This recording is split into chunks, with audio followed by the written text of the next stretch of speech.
sababu kama alivyoongea katibu, swala la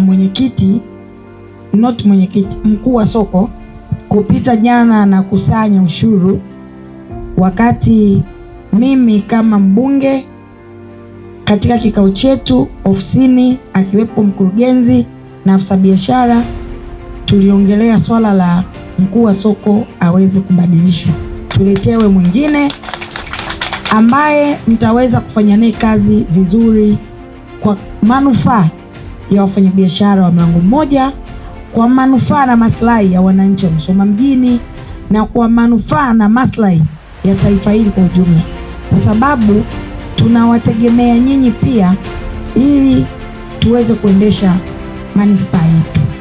Kwa hiyo tusipokuwa na hospitality na huduma nzuri kwenu, maana nyinyi ni wateja wa manispaa yetu, kwa lazima pia tuwahandle vizuri.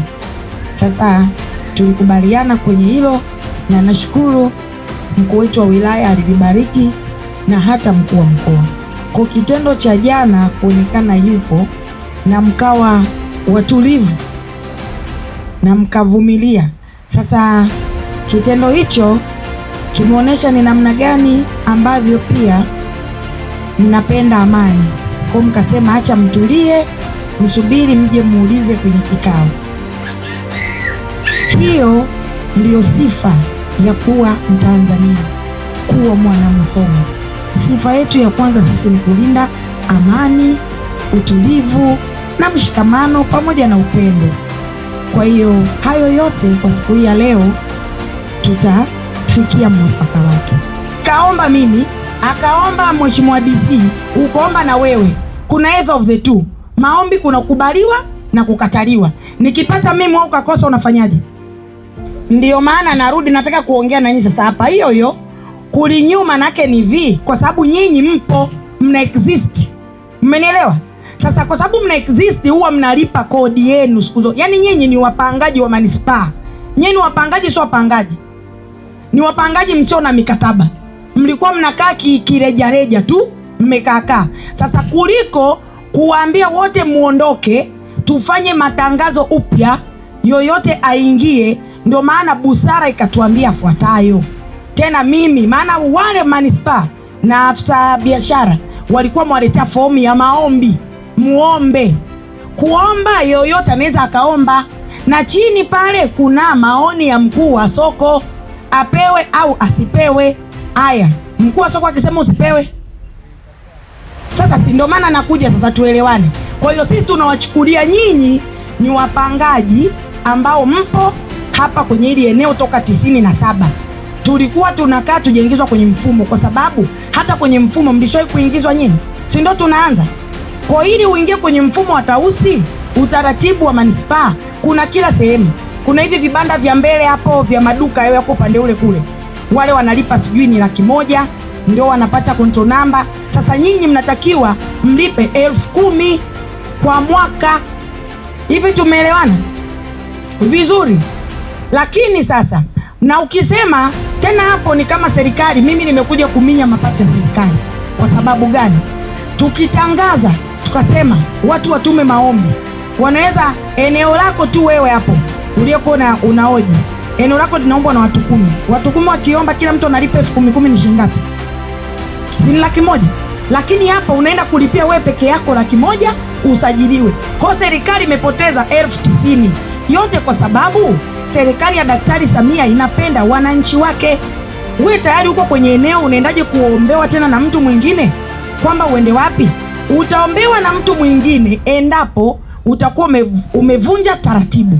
Kwa hiyo utaratibu unaokuja huo mfumo wa Tausi, ili uingie kwenye mfumo wa Tausi upate control number, unatakiwa ulipe shilingi 10,000. Tunaelewana? Ukishalipa 10,000, control number hiyo umelipa 10,000, ndio unaanza kulipa 15,000 kila mwezi. Hapo tunaelewana waungwana au bado?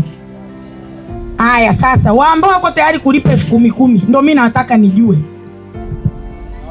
Kwani wote? Sasa iko hivi, ile fomu iliyokuwa imeandika maombi haiwezi kuwa tena maombi. na tulishaongea na afisa biashara, itaandikwa kwamba usajili wa eneo la biashara mlango mmoja. Tunaelewana?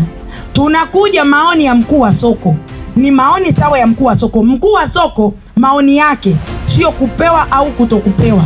Maoni ya mkuu wa soko ni kuandika kwamba ninamfahamu Mgore, ni mfanyabiashara wa hapa, lakini ni msumbufu kuliko wote, anatufanyia tabia mbaya sokoni. Ama huyu tunamfahamu, ni mfanyabiashara mzuri, tuko naye. Umenielewa? Hiyo tu ni kwa ajili ya kumbukumbu, ili tujuane. Anaweza akaja tu mtu akajaza akasema yeye alikuwa hapa, na ndiyo maana tukaenda mbali zaidi. Kwa jinsi mbunge wenu unavyowapenda, nikaiomba serikali, nilimuomba afisa biashara, nikamwomba mkurugenzi, na hili nilimuomba mpaka mkuu wa wilaya kwamba mkuu wa soko aliyekuwepo aweze kuondoka, ili aletwe mwingine ambaye atakuwa royo, hana makando kando, ili